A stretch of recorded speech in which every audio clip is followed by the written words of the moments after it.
Happy Tuesday, everybody. This is David Hood with TigerNet.com. We're inside Clemson's indoor practice facility. We have just completed our Tuesday round of interviews. That includes head coach Dabo Swinney and his 11 a.m. press conference. Not a lot came out of that press conference. It's Wake Forest week. Clemson has the bye week coming up next. But what was really interesting, he said quarterback Trevor Lawrence, who is recovering from a cervical concussion, he should play Saturday at Wake Forest. Lawrence practiced last night. Dabo says he should be ready to go. Notice he didn't say that he expects Lawrence to start, but he does expect him to play. As for what else when he said that he's kind of looking at this team and comparing it to a kid's growth chart. You know how you take a pencil, you mark it on the wall when your kid's growing. You don't notice how they're growing as every day goes by, but you take a look a couple of months in or a year in and you notice the growth. He's seeing that with his team. Of course, his team down 16-7 at the break to Syracuse last Saturday.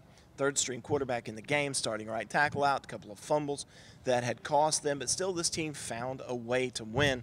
And he says, going all the way back to spring practice, going all the way back to fall camp, he is seeing how this team is growing.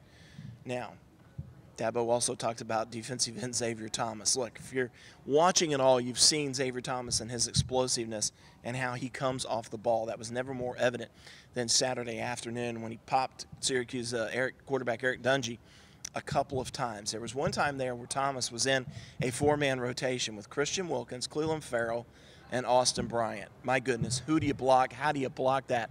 I asked linebacker Kendall Joseph about it, and he just laughed, and he said, man, doesn't get any better than that. That's a lot of talent.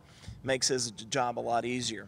Dabo said Xavier Thomas is earning playing time, and he's just going to continue to earn more. In fact, there were times when Clemson had passing down Saturday, even in the first half, where Xavier Thomas was in the game.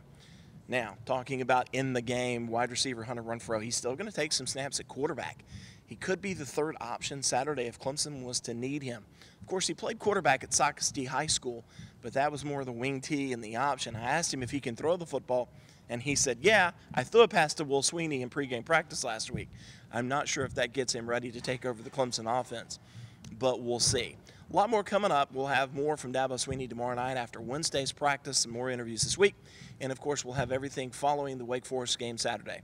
David Hood with TigerNet.com. Subscribe to our YouTube channel, TigerNet.com.